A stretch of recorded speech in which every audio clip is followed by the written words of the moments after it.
interesting stuff coming out of streaming studio and linear. Very, very interesting stuff. I think next quarter should be better, at least on the studio side. We got Guardians 3, which I heard it's getting great word of mouth. I mean, I know you and George liked it.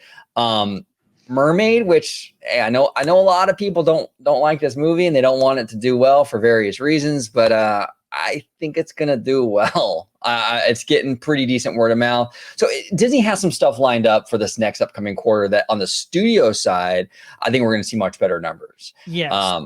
So we'll see how all that shakes out, But that's really interesting about the studio. You talked about Little Mermaid.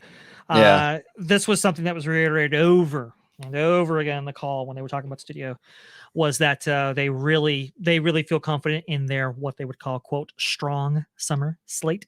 Mm-hmm. And they referenced the Little Mermaid specifically. They referenced Elemental, and they referenced Dial of Destiny. That tells me that their internal tracking is suggesting that those will be the top revenue earners potentially at the box office in the summer. We have heard rumblings that Little Mermaid's tracking very well. Yeah. I believe it had its blue carpet premiere. Yes, they did. Yeah. And really strong word of mouth coming out of there. We'll see if that's in line with what the critics say versus what the audience thinks about it. Right. We will see, but initially looks very good.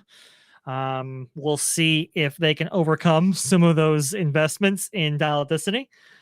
But I mean, they referenced them multiple times, so they're obviously very bullish on them. Well, yeah, and Mermaid, how that goes. Well, and with Mermaid, the embargo is lifting like weeks before it comes out. I mean, that's usually when a studio is like not confident in their movie, they don't do that. Like they don't because they don't want like bad word of mouth for like weeks leading up to when it releases.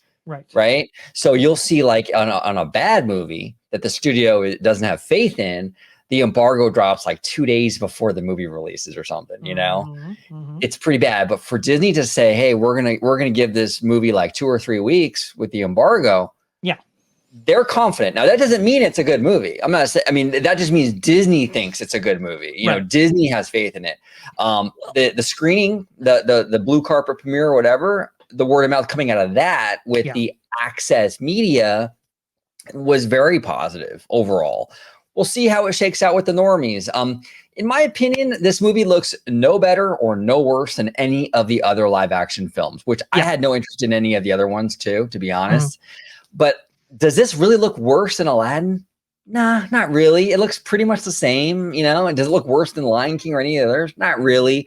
And the normies flock to all those. So I think we're going to see a similar reaction here. Could be wrong, but it's going to be very interesting to watch. That's the movie to watch. There's a lot of people, a lot of eyeballs are on that one. That's going to be fascinating. That's one of the big question movies, I think. The other one is Dial of Destiny for me, but I think Elemental, I think it's pretty good. Trailers look good. I think my family coming out of the trailer for that was saying looks pretty strong, looks pretty good, looks like a return to form for Disney. So if that's all good, I think it's gonna bring people in. The question is how much, obviously, but we'll see. It's new property. Little Mermaid's definitely the one to watch, man. It's the one to watch. I don't know, but we'll see.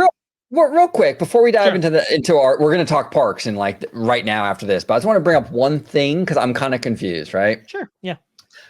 So we've been hearing, I think even Alan Menken mentioned it, if I'm not mistaken, but we've been hearing that they changed Kiss the Girl to incorporate consent, right?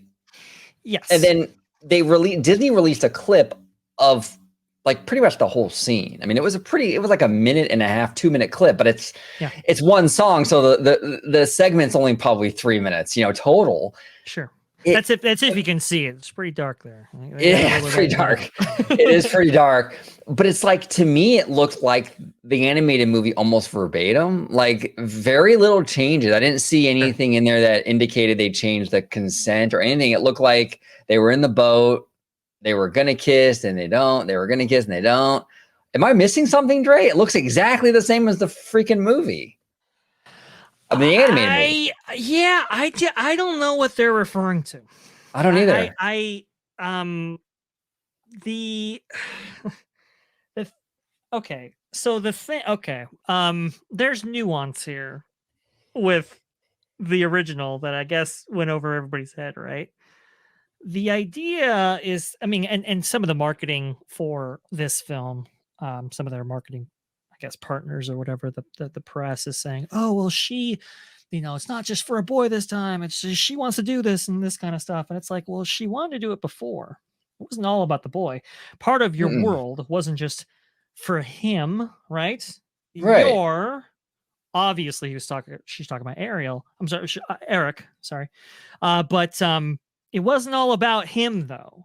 She was collecting this human stuff for years. She had a whole cave full of forks and knives. Like, I want to run. I want to dance. I want to do the things that the humans do. Right? It wasn't all about him. Okay, but that's really important to understand because they're saying, well, in this kiss the girl sequence, she's got to get consent.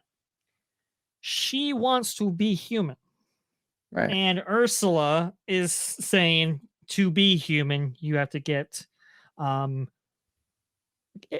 to kiss you. Right. The consent was already authored with that arrangement. when she signs the contract, she's like, yeah, I'm willing to do this for this, understanding the terms. She's already given consent literally in a contract in the freaking movie. She signs it and she's off. Yeah, you're absolutely correct on that, Dre. That's fascinating. Fascinating stuff. Okay. That's fascinating. I don't know how much further we could have gone with that. Obviously, we live in contemporary times, which I question some of the decisions being made by creators out there, but they really want to stamp it out here. I didn't see anything different there. Apparently, the lyrics for some of these songs imply some other things going on. We'll see when they actually come out. But I just think it's. I guess you have to do it because even the choice of, using Halle Bailey in this role is going to appeal to a certain demographic. You want to make sure that demographic is with you and above board on everything, so you can't overcompensate, right? I don't know, man. I think you're kind of taken away from the original piece there. To disparage the original piece to make these changes while doing it, I think it's a bad move.